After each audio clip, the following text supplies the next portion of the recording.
Is SWAGATO SARKAR. I have been teaching at Jindal University for almost 10 years now, and I'm one of the founding faculty of this department. I was the first one to join and start this school. So, and I have been teaching. I suppose all of you are BA Economics student, right? Yes, sir.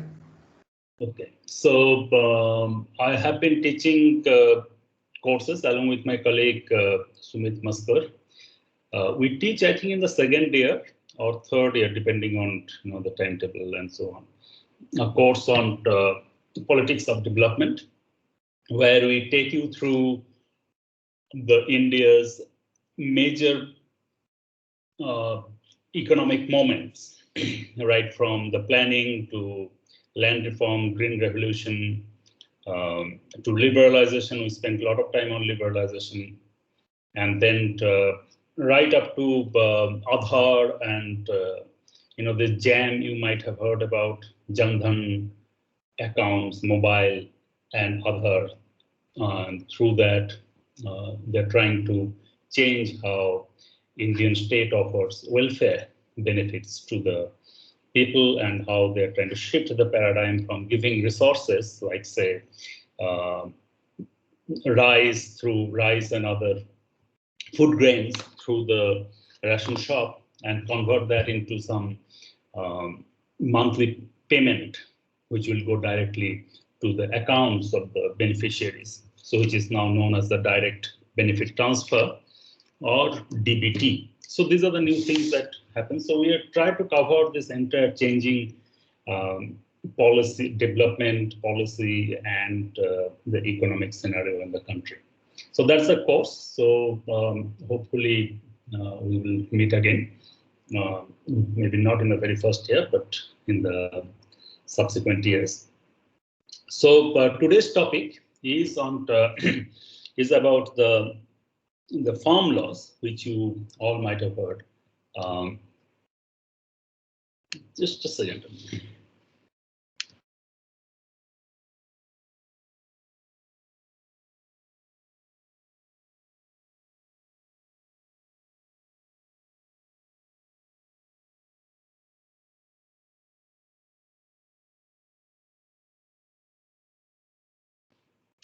So the farm laws, as you all know, has been of a bone of contention for almost a year now. Started last July, the agitations in Punjab, and it's still continuing. And there is no resolution in sight. The government is adamant on its side. The farmers are continuing adamant on their side, continuing with the movement. And we don't know how this is going to resolve. So that's where we are. So let us look at what are these three farm laws. I'm sure that many of you already know what it is about. But just to give you some sense, and it will be good to refresh our memory before we move. So the first one, I'm not going by the title of the these farm laws because these are pretty long titles. So if you see, these are about the first one, and the major one is about liberalizing the market, the agricultural market. So as of now, in India, in many states, you will have to see that India, agriculture, there is something called, in the constitution, something called state subject, something called central subject, and there are some another few things which are in the concurrent subject. So this is how Indian political system is set up in the constitution, that there are certain things that the central government will look after, say defense, income tax, space exploration, those kind of things. So whereas then there are certain things which the state governments will look after, like education, health. Most of the welfare policies that we see are in the state subjects, and then there are concurrent lists which go on both the state and the central government can look into it. So agriculture is very fascinating here because agriculture production, that is the farming aspect of it, including land, these are part of the state government's responsibility and the state government's power as well. Whereas the marketing and distribution of crops, agricultural marketing, that is in the central government list. So when the central government has been trying to reform agriculture, because the idea was that there is agrarian crisis, which means that farmers in India are in distress. Their earnings are not high enough to sustain. There is suicides. You might have heard about farmer suicide all over India. And farmers themselves have been, there are various movements which have been taking place around the country where farmers are protesting and trying to ask for more government intervention. So the government, central government, for a very long time have been trying to push through some reforms. Now, as you know, in 1990s, India started liberalization program officially. As we will see in our course in politics of development, India actually starts this liberalization process from 1980s. But 1990s, when it's officially announced, and it has much more expansive, more sectors were included in that. But agriculture was kept out of that reform process. So reform in that sense was being tried in tangential manner, in the sense that not directly coming in, trying to do something, but they would try to change the structure of agricultural production, how the products produced are marketed, and so on. So what the central government did over the last few years is that they created a model agricultural bill, which they would provide to the state and try to convince them to implement that. So that led many of the states to adopt some of these policies and amended that. But for the first time, we actually have a very centralized approach to the farming sector reform. So it's like a 1991. It's like the farming sector where, like a 1991 reform moment where all of a sudden this big bang reform has come to change. So let us now get into what are these reforms that they're trying to bring out. So number one is the liberalization. So as I said, that these are very long names of the acts. Most of the Indian acts have a very long name. It's very difficult to remember. So basically the idea is the first one is to liberalize agricultural market. The second one is allowing and expanding contract farming, promoting contract farming. I will come to each of these points very soon. The third one is the amendment in the Essential Commodities Act. And so these are the three things. And the farmers obviously have objections to this because they see this as an structural change of agriculture where they will be in a very bad position, bargaining position in the market. And that created this tension. Now let us go and see what is there, why there is so much of resistance, and try and understand what is there in each of these three acts, which combined has been proposed. It's quite fascinating that three acts coming together, two new acts and one amendment, which proposes to completely change how agriculture is practiced in India. So what has happened is that the first one, the liberalization of the agriculture market. Now, if we see that, why do we need liberalization of market? What do we mean by that? What is happening? What happens in India that agricultural produce, because the farmers are always at the receiving end, that they produce that, but when they go to the market and try to sell their crops, they don't get good price. Because why is it? Because as an economics student, you will soon learn. I hope you already know a little bit of economics from your school, high school, that there are market structure, there are market bargaining powers, and farmers are in a weak bargaining position. They can't bargain with the people who buy from them.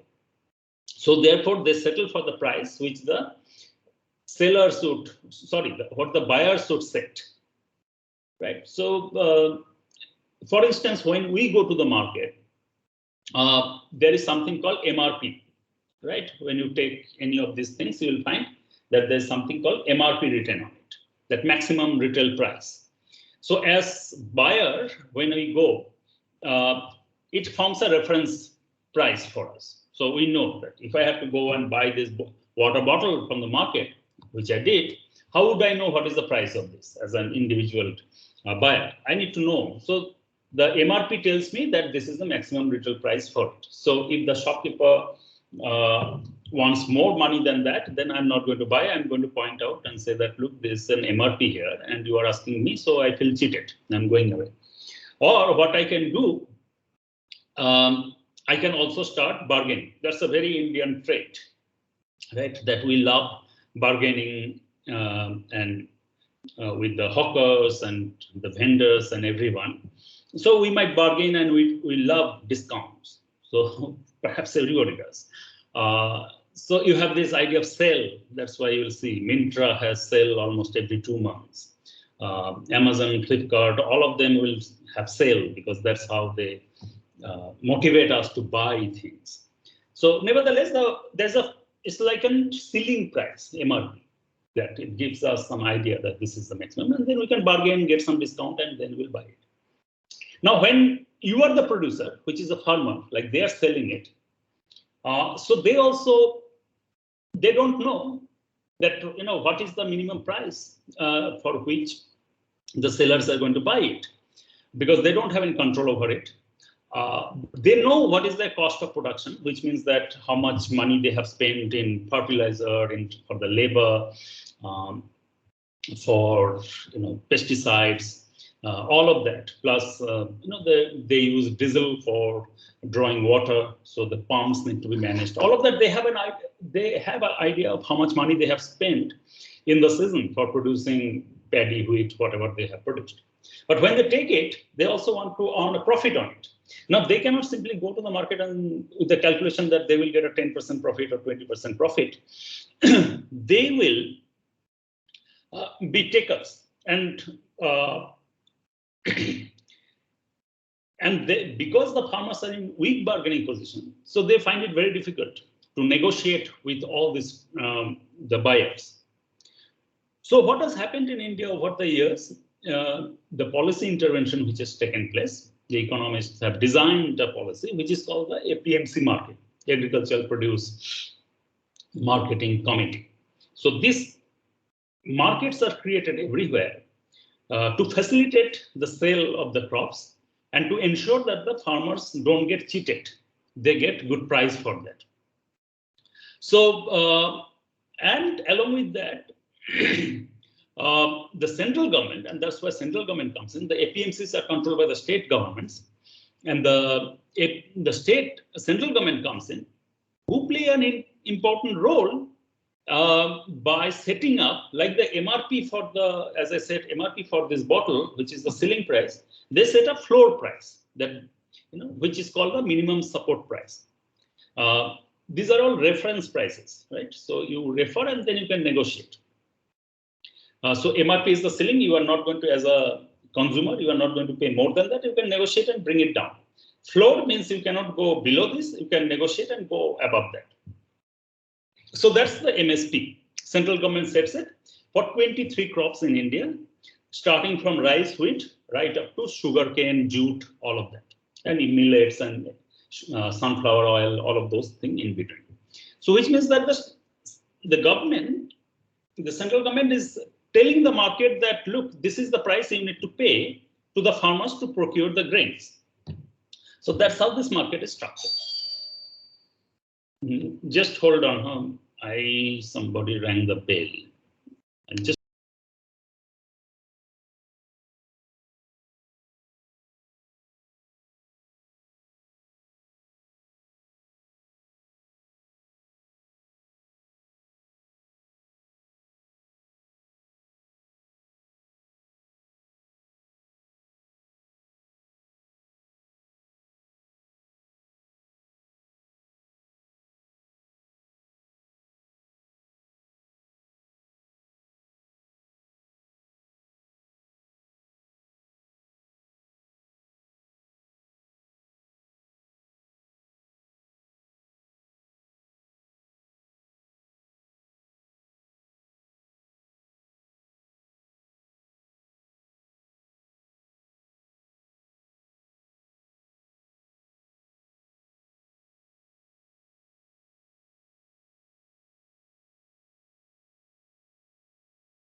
Sorry, the maid just came, so I have to open the door for her.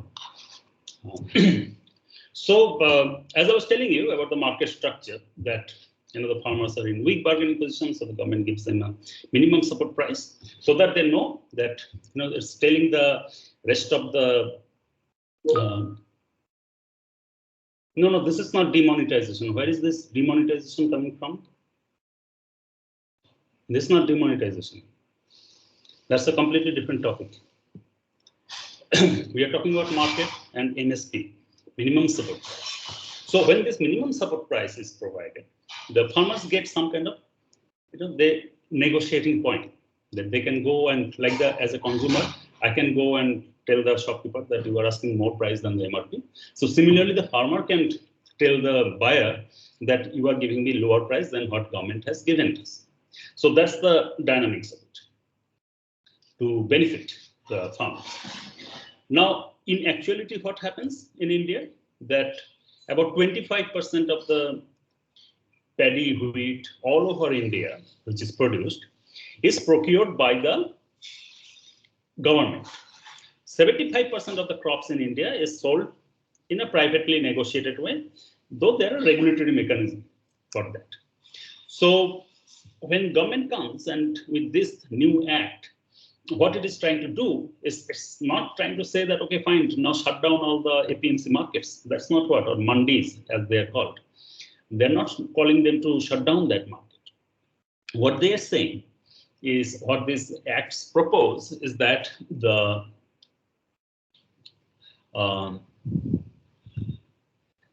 market, instead of only APMC, there should be the parallel procurement. Now, what happens in the APMC market right now is that the state governments have a stake in it, because they are the one who organize it, they are the one who look after those markets out. So they have their inspectors and other people there. And the state governments also earn in the form of taxes. So Punjab, for instance, has 6% mandi tax and 2.5% fee for handling central procurement. So 8.5% is what they earn. And that through that, Punjab earns, last year, they earned about 3,500 crore from these mandis, which means that it's a good sum of money for the state governments. So all the state governments are interested, therefore, in maintaining the APMC markets. The farmers themselves are interested in keeping the APMC market, because the farmers know, because these are very intricate relationship with the politicians and the commissioning agents, or RTS as they're called, over which, so they have control over the local politics, and therefore they can put pressure on the APMC markets. So farmers are also interested in keeping the APMC markets. Now, what the Central Act is creating a parallel system. It's not saying that shut down or dismantle the APMC market, but what it is saying is that the new markets can be created. Farmers are free to go and sell. So it operates with these two ideas of freedom and choice.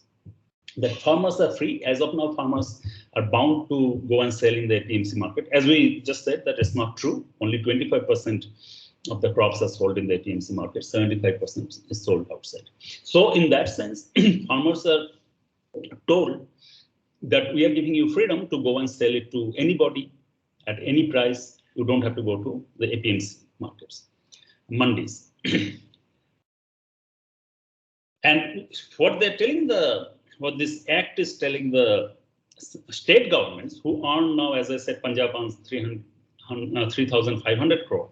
It's telling the state governments that when this parallel market is developed, so say I don't have a license to operate in the market, you need license. Now I don't need license. I'm a professor at Jindal and I'm surrounded by this paddy field where I'm sitting right now.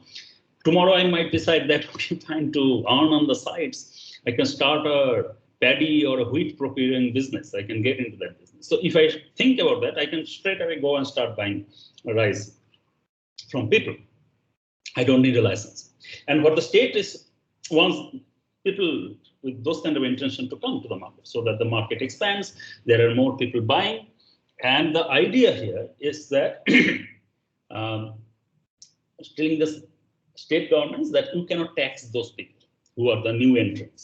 This 8.5% tax that you cannot, which means that it's actually better because when 8.5% tax is total levied, then the farmers will also have to shell out money from it. So it's so going out means reduction of cost on both the sides.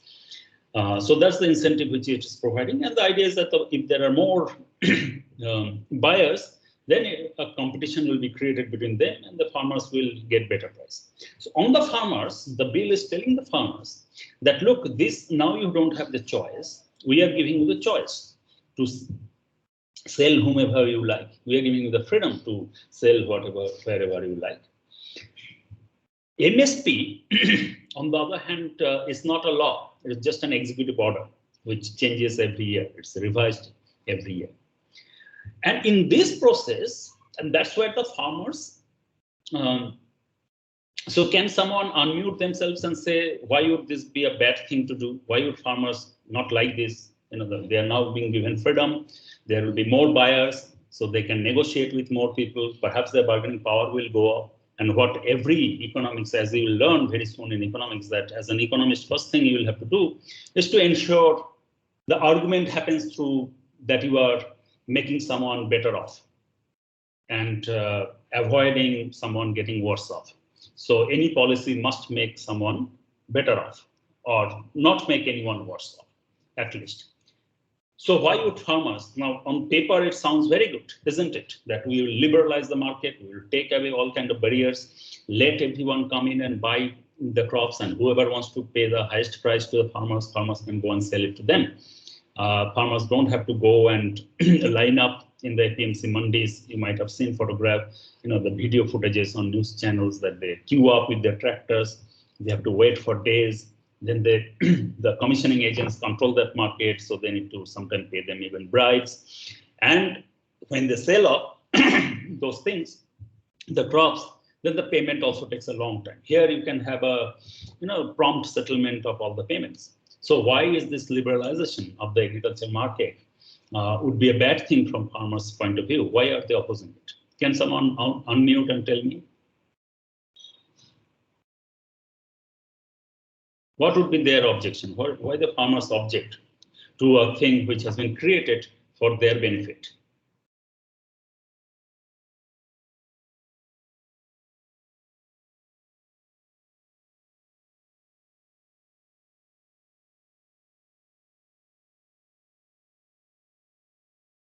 No one?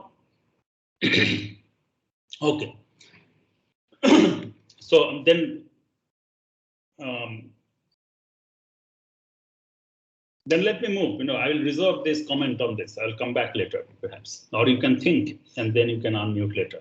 That why an act which has been created for their betterment, why would farmers object it? If somebody comes and tells you that there are these acts and other things being created for you, which is for your betterment, with all good intention, why would you oppose it? That's a mysterious thing. So the second part is the contract farming. Now, what is contract farming?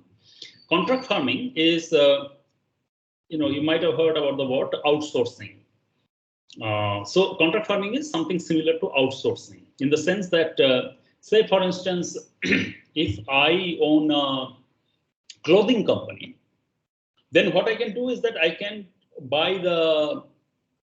set up a factory, I can buy clothes, I can get tailors, I get machine, I get designers who will design the shirt and all, and then the performers are created and the cloth is cut and it's then can be stitched by the tailors who are the workers, and the shirt is made.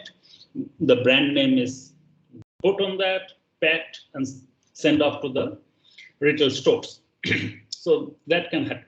I can also go in an outsource model. That what I do is that I own the brand of the shirt, but I actually don't produce it. I get someone else and who has a much bigger factory and they have all the setup, I go and tell them that, look, I want to make shirt of this design. So I control the design of the shirt and the kind of fabric. And I say, I want this kind of design. My designer will come and tell you. And then you will have to make this shirt and give it to me. I want this many pieces from you, and for this we can bargain a price and agree to it, and then that's how I can do. So what is happening? I'm owning the brand, I'm designing it, but I'm actually not producing it, but I'm controlling the sale of it, right? The similar thing happens with your Apple computers, iPhone, and most of the other things, right? Apple, you will see that many of their products have, it will be written that designed in California, made in China. Why? Because Apple doesn't have factory where it produces. It only spends money on research and development, and they develop all these new technologies. But the actual manufacturing takes place in Taiwan or China. Some parts are now also being manufactured in India. The Foxconn and all of these companies, they make the iPhones for them. So these are the outsourcing models, right? So you can think contract farming also in the similar way. And contract farming is not something new. It has existed elsewhere in the world for a very long time, and in India as well. Say, for instance, you might have had Lay's chips, potato chips. No, if you see, it's manufactured. The company who owns Lay's is Pepsi. Now, Pepsi doesn't produce potatoes, right? They obviously are going to buy from the market. So how do you think Pepsi goes and buys those potatoes? Do the same like we go to the market and buy some, our subsidies from the markets every day, few times a week for cooking. Do Pepsi also go around in the market buying those potatoes? No. Because why not? Because for making Lay's chips, you need a particular type of potato. You cannot simply, if you go to the market, then one day you will get one variety, the other day you will get another, and the price will vary. And those price variation will have to be absorbed by the company, and it's very difficult for them to control their price. So a packet of Lay's might be 20 rupees. And if the price fluctuation happens, then one day they will have to increase the price to 25, and then it have to come back to 15, 18, and all of that. So to avoid that, what Pepsi did, and for a very long time, and then it collapsed. That's a different story. So they went to the Punjab, and they spoke to some farmers and said that, look, we want this variety of potato to be grown. This is the potato that we have developed, big or whatever it is, which is good for making chips. You'll have to grow it for us. So it's the outsourcing, right? So you go and tell them that you grow it for us, and we will buy, if you meet these standards, we will buy all of your potatoes at the end of the season.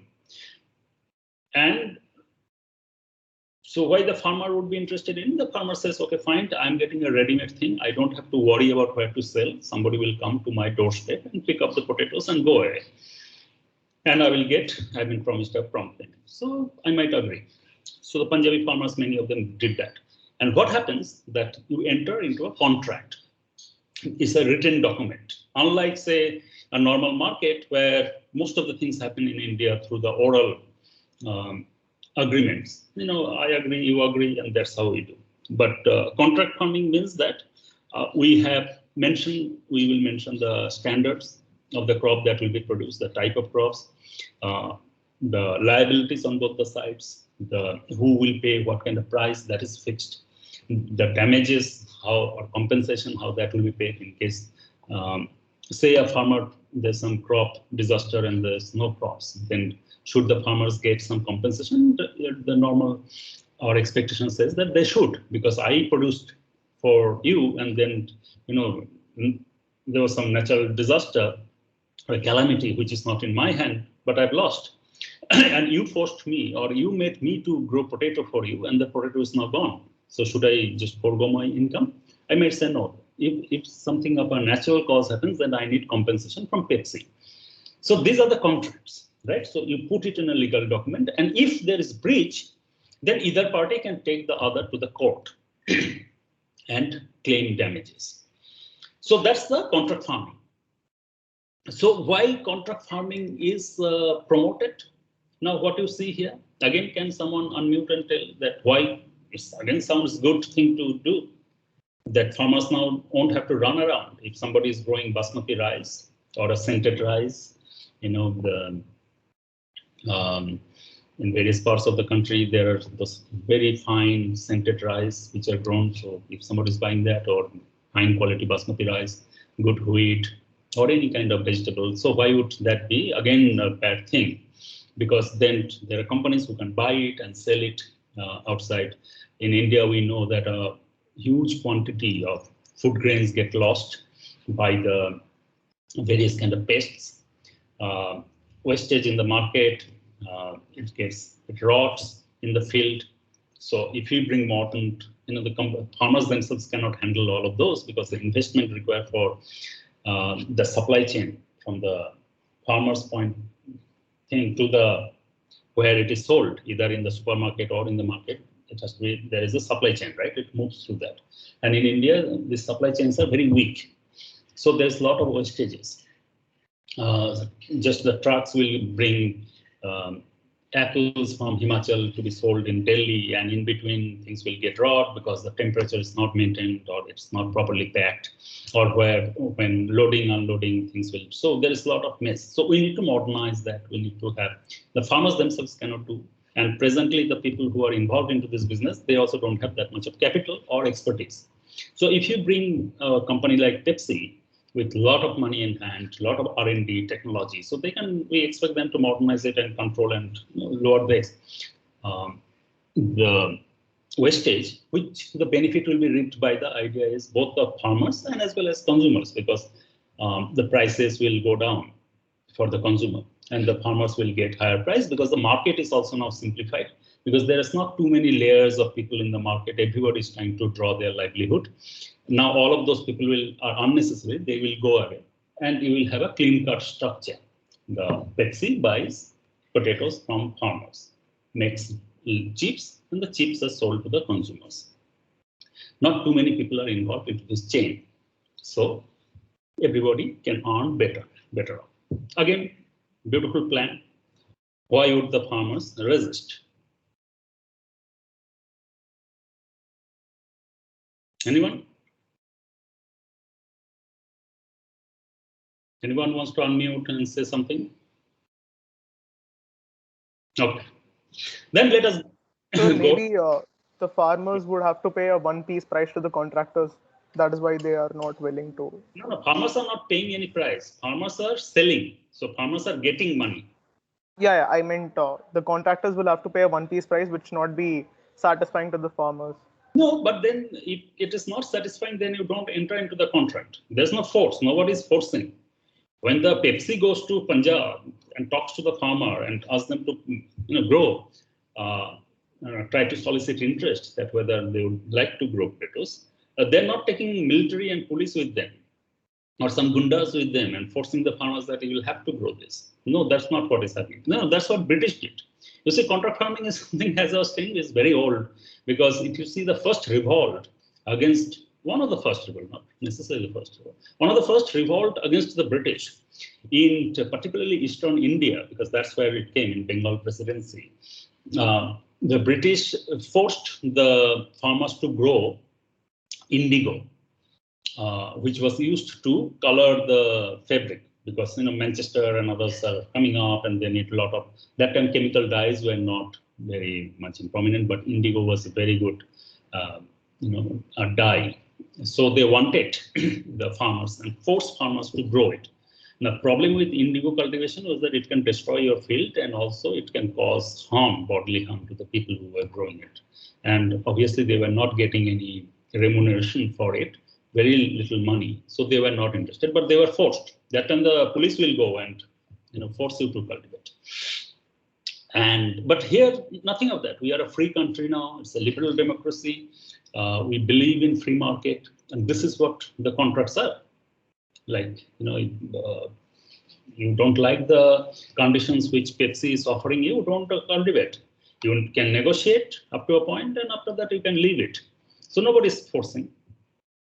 Sir, can it be because the farmer is actually scared that, for example, if a farmer signs a contract for 2 years, Yeah. so maybe the farmer is apprehensive that while he signs for a contract and he's contented with the price that is being offered right now, but what Yeah. if after 1.5 years or so, the price that he deserves is much more, but since he has signed the contract, the price he's been given is much lesser. Maybe that could be a reason they're not Yes, contented with it. you're absolutely right. Because price fluctuates in India very much, right? We know, so you go to the market and you find, for instance, right now, if you buy, I don't know how many of you actually go to the market and buy things. Mustard oil, last year, I bought it for around 90 rupees, I think. And that same mustard oil, the same brand, that Kachi Ghani mustard oil, now is 187, so more than double. Almost double that, more than double or double in 1 year, right? So obviously things fluctuate. So if you're a mustard grower, then if you have signed contract with the oil company, then you know that your oil is getting sold by double. The company is still not paying you that double the amount. They are paying last year's sum. So you will be unhappy. The opposite is also true, that this price can also collapse or fall. And then what happens? You will not get. So, it's a bet that one has to do, because the price is fluctuating like this, and you are trying to get a steady price. So you are right that they fear that if the price goes up in the open market, then they're locked with the company and they'll be forced to sell. But the opposite might also be true, that the price might fall in the market, but this company, Pepsi, will now be forced. If the potatoes, say Pepsi agreed to buy at 10 rupees a kilo. But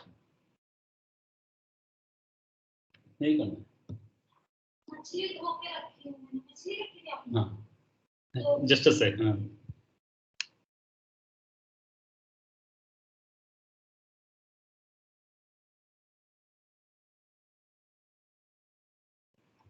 Okay, so some immediate household issues came up about what is to be cleaned, what is to be cooked. We are discussing food, production of food.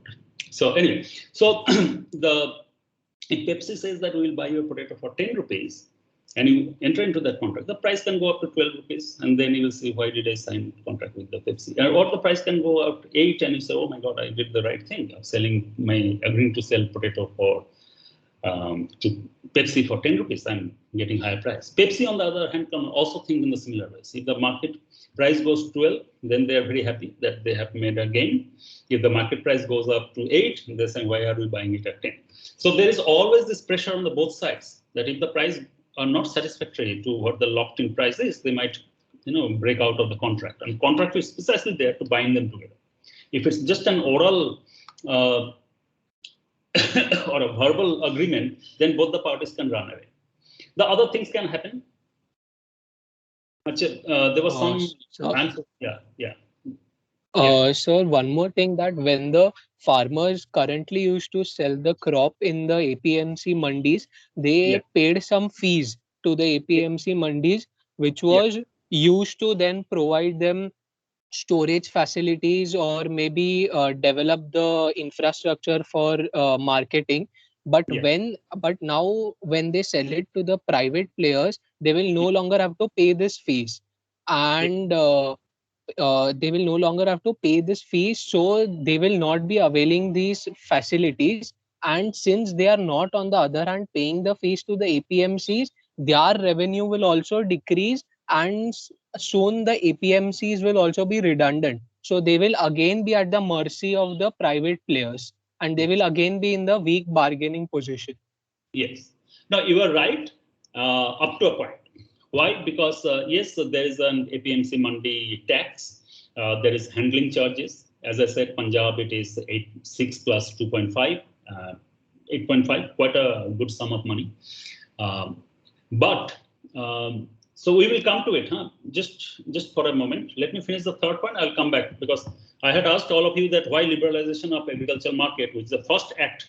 I'm just randomly numbering them, because most of the people by now convention, they do it because that's the most important act.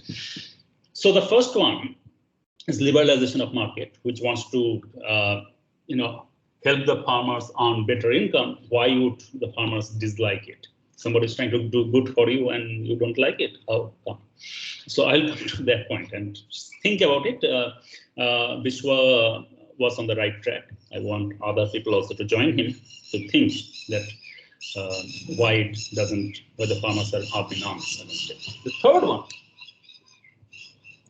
the third part of this farm bills is not a new act, it's an amendment. It's an amendment to the Essential Commodities Act. Now, Essential Commodities Act came, if you see that India, when India became independent, 47, around 43, there was, India had periodic famines and food crisis massively, large number of. So the most severe one was the 40 to 43 Bengal famine, where right through the World War II, when huge number of people died. And India, very soon was became independent. So the independent India's one of the major goal was to have food self-sufficiency. And therefore, if you see the planning, and this is what we will study in the course when we look into the planning process, that particularly second planning process onward, which is 55, 60, I think, around that time, yes. There was a massive emphasis on agriculture, second and third planning onwards. Yet India failed. There were drought, and then there will be large-scale crop failure. So India had severe food crisis, because of which India's food prices would fluctuate. The second thing which India had to do is that India had to enter into a pact with the USA, and under the Public Law 380 of USA, India imported wheat from USA. So, and it was that time it was mocked that India is a country which is now living from ship to mouth. That is, the food is coming from in ship, and that is then people are eating that food. India is independent country, but what kind of country is that?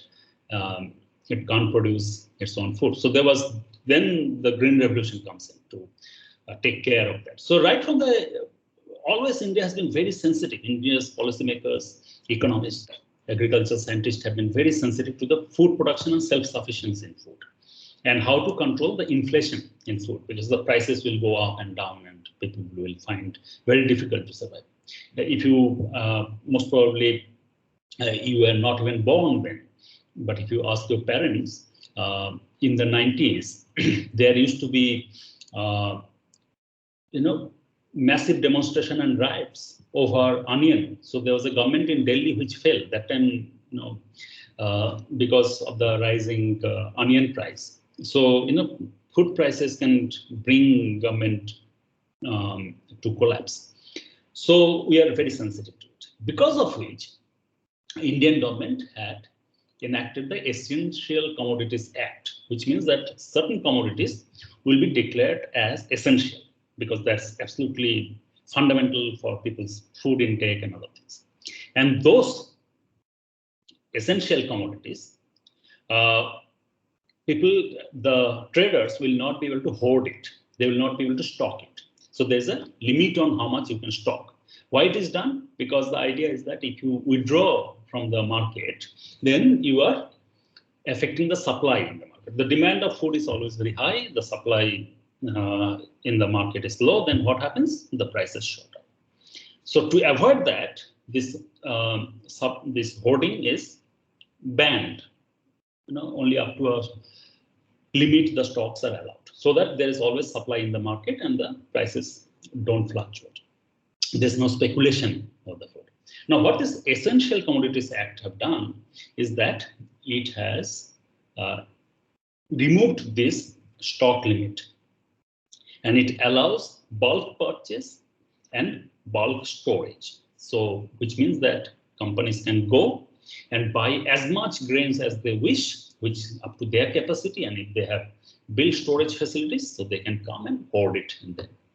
The fear which was there earlier that the prices will fluctuate if the supply declines, that seems to have been taken care of, in the sense that the government's expectation is that because the market is there, so the companies will keep supplying it. And if the prices domestically, if doesn't go down, then we can always buy others because it's a free market. So the moment another entrepreneur sees an opportunity that the prices of food grains are going up, so they can go abroad and buy food grains from outside and bring it to the country. So the companies which are hoarding the food all of a sudden will find it difficult because their prices will go down and then they will be at loss. So the companies themselves will not keep hoarding rice or any other grains, and they will be supplying the market. So this is Essential Commodities Act which has been amended to allow this. So it's part of that. Again, the same idea that farmers also don't like this. They have reservation against it. And the fourth point, which is not an act, but part of this, all of this act, is, as I said, that in case of contract or anything, say contracts are there everywhere. Say I rented a flat, the flat that I'm living in, that has been rented. And for that, I haven't signed any contract because this is a flat which the university has given to me. But the university has signed a contract with the owner of this flat that for this period of time, this is the rent we will pay, and this is your duties and responsibilities. These are our duties and responsibilities, and so on. So if the flat owner all of a sudden in the morning turns up and tells me that you please leave the flat and I have come to take over it, then that person is not allowed to do it because the contract will not allow, right? So, and what will happen if in this kind of dispute, that the university, or if I had rented it myself, then we can take them to the court, the landowner or the flat owner to the court, and say that they're breaking the contractual agreement or any other acts and regulation. Now that's court. You go to the court and the court decides according to the constitution and the rules and regulations. Now what these acts are doing, it's saying that in case of dispute, both the farmers and the other party, corporates, cannot go to the courts. Courts are not, so this agricultural marketing will be outside the purview of the judicial system. Then there will be conflict. When you are designing a policy, you need to see that there will be conflict. Then who will handle that conflict? Who will resolve the conflict? The conflict will be resolved by a bureaucrat. So right from the SDM level, and the district magistrate or the district collector, they will take care of that. So bureaucrats will do, not judiciary. The executive will handle the dispute, not judiciary. Again, farmers think that this is again going to be against them.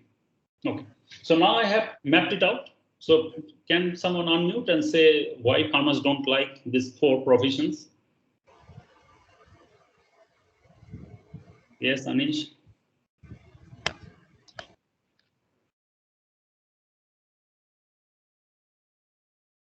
Okay. Anybody else? Somebody had. Vishwa, you want to come back? No, sir. Okay. So since we are running out of time, so let me just go. What is the farmer's apprehension about all these laws? The first one, liberalization. So as I said, that economic policies, when as economists, you are trained to think about making people better off, or at least not making anyone worse off by any kind of policy that you might design. And what you do in liberal democracy is that you believe in free market, and to promote free market, you give freedom to the actors or agents in the market. You offer them choices. Choice both on setting the price themselves and to buy and sell to the people as you like. Now, when on paper it sounds very good, the problem is that what the farmers apprehend is that, and when you read it with this Essential Commodities Act, that this is a tilt towards corporatization. Because what is going to happen is the big corporates are going to jump into it, and only few of them will come. So what it means, therefore, is that their fear is that big companies will come, they will buy in bulk, and APMC markets will collapse. because initially they will give you better price, like the way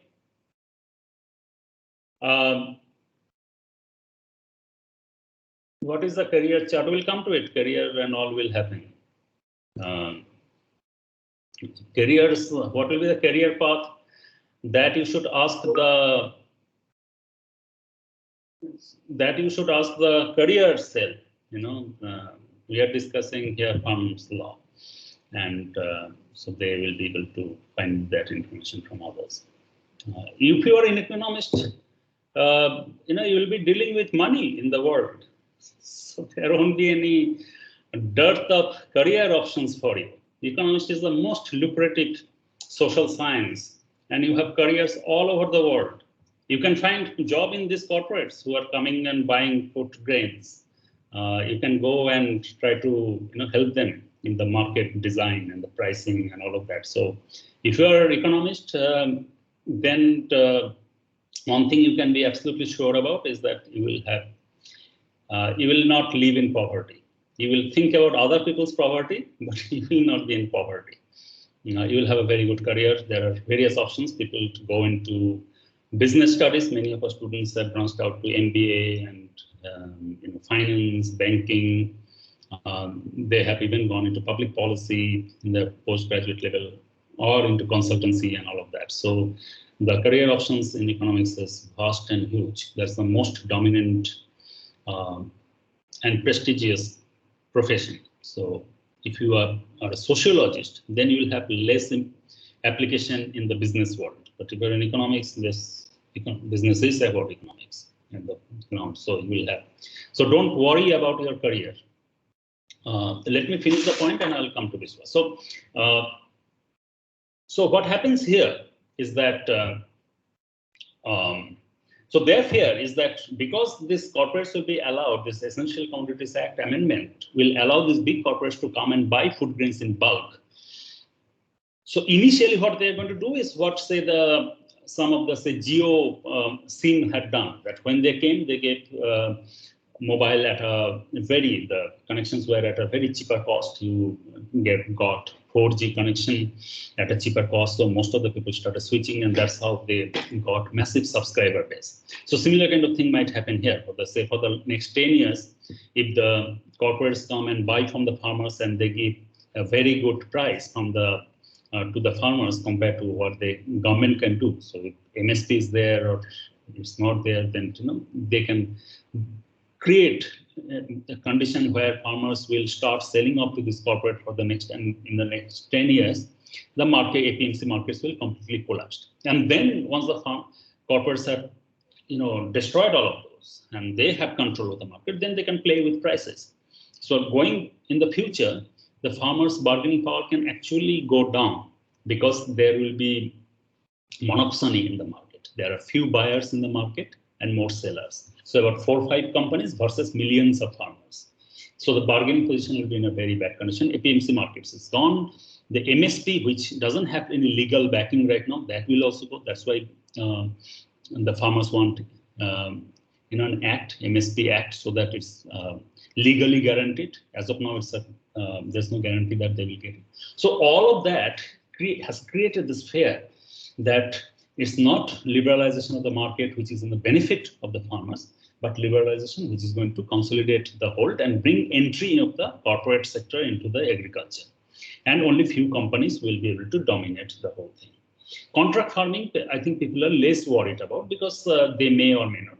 The other worry that you have, the farmers have, is the same thing about the non-judicial due process, which means that they cannot go to the court. And if they go to the executive, then the fear is that these big corporates can't influence the bureaucrats, the officials. They can bribe them or do whatever. And the farmers are never going to get any kind of outcome in their favor. So again, their bargaining position will go away.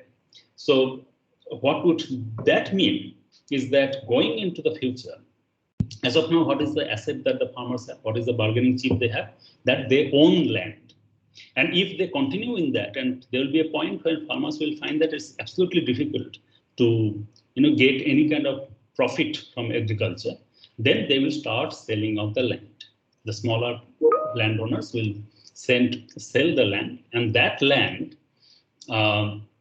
will be bought by the corporates. And in that process, they will also lose the land, and the future generation farming families, there they will be on the streets because their land will go away. The farmers farming is no longer a remunerative occupation. So this is the fear of the future, which has created this massive, unleashed the people's emotion. And that's why when you go to these movements, which is very close, happening very close to our university and in the Delhi borders, if you go to any of the sites, you'll find that people are very animated, very angry about that because their future is at stake.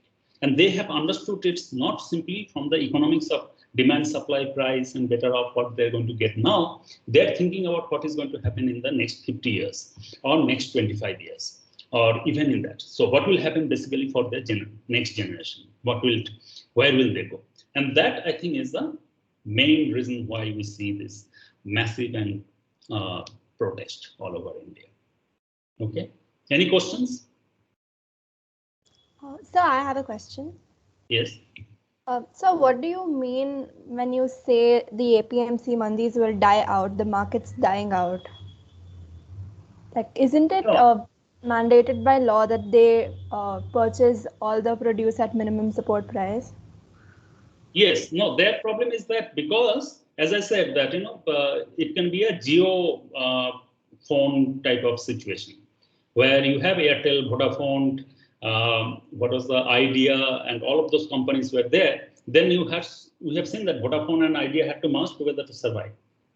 So Jio came and they sold internet at such a cheaper rate that many people switched off to them. They were giving free SIMs as well. And once that is consolidated, then the prices go up. So similar, the fear is same with the APMC market. They have all this very restricted, regulated price. They have to pay taxes. There are commissioning agents. All of those problems are there. But at least because it's local state governments, so the farmers have some control over that process. But right now, if the parallel market is opened up for the corporates to come and buy, and as I said, that quite likely that they will pay higher price than the APMC market or the government prices. And if that happens, then farmers will shift from the APMC mandis to the corporate controlled markets or their agents. They will come and buy. So what will happen? Why APMC will die out? They will die out because no transaction is taking place. And because the government is not earning the mandi tax or the handling tax.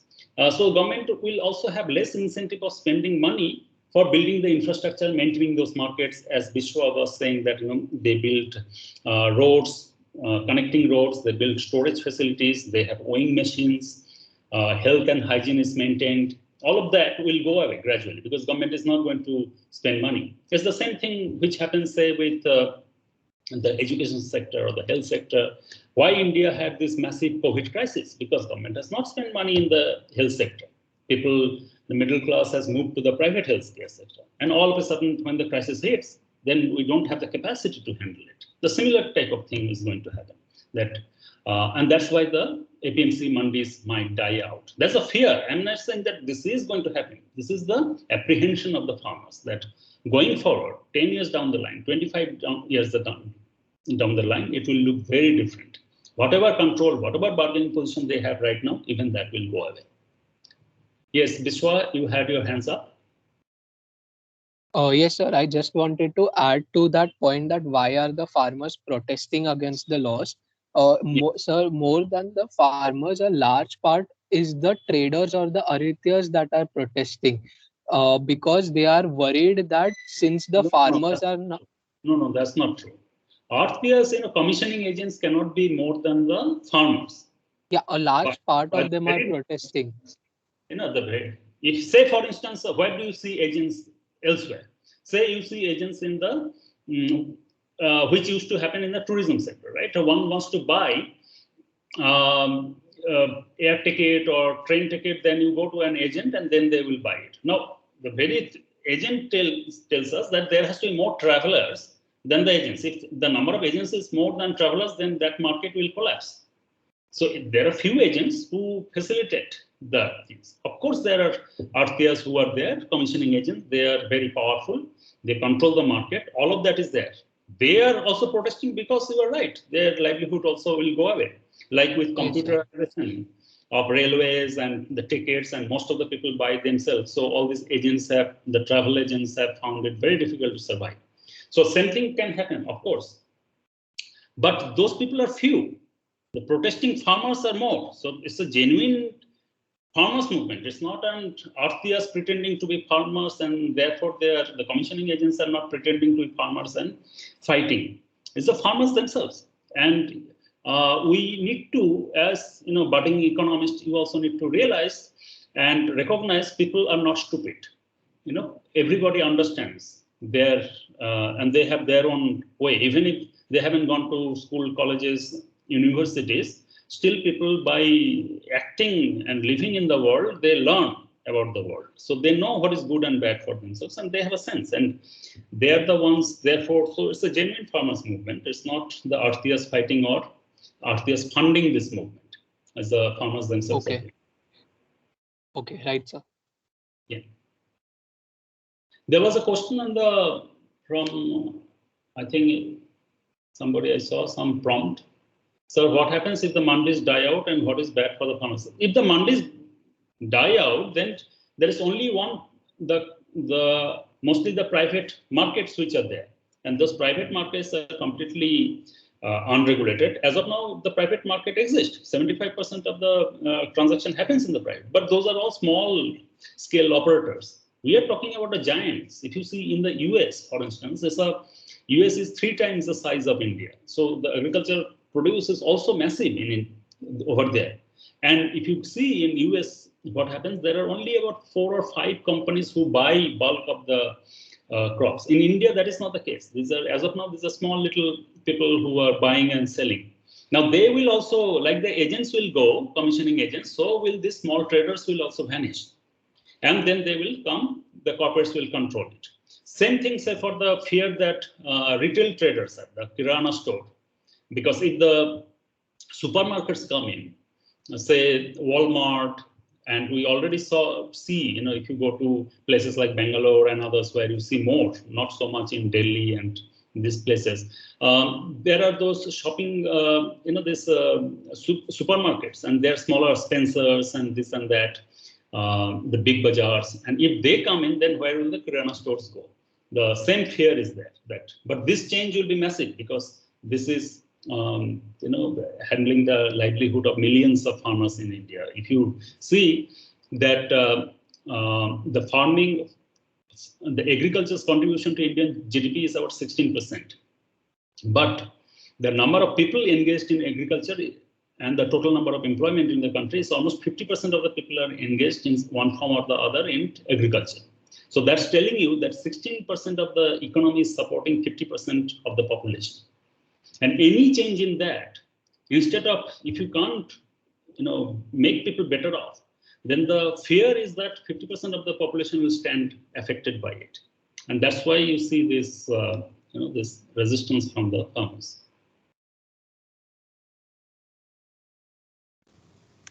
Sir, I have another question. Yes.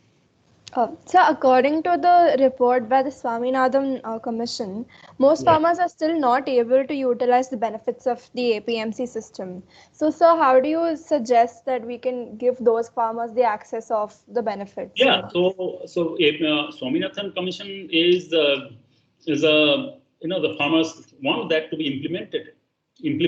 The government has not implemented it, or has accepted the report but has done nothing about it, because Swaminathan Commission not only says that the APMC markets need to be strengthened, but it also recommends that there has to be a formula for MSP, so that we can assure the farmers a better income. And they have a calculation that total cost of production, and then I think multiplied by 2.5% or twice or something like that, depending on the crops. So that will ensure that the farmers have better remuneration. So the government, successive, not only the present NDA government, UPA government also had, so over the last 20 years, government has been, as its articulated policy position is to double the farmers' income. Now, how that has to be done, Swaminathan Commission had one idea, and the present farm bills have another idea, and that's what is clashing. The Swaminathan Commission brings the government and the state into the process and keeps, whereas the present farm bills are about using the free market into it. And the fear is that, the state, you can hold them responsible, but in the market, where your bargaining power is already weak, that might get worse off. And that's where the fear is. So how can that be implemented is up to the political will. That, it is there, farmers accept it. So the governments, both the central and the state governments, will have to come forward and do something about it. And they're not doing it. Obviously, they're not interested in involving the state or spending more money on agriculture or subsidizing agriculture and so on.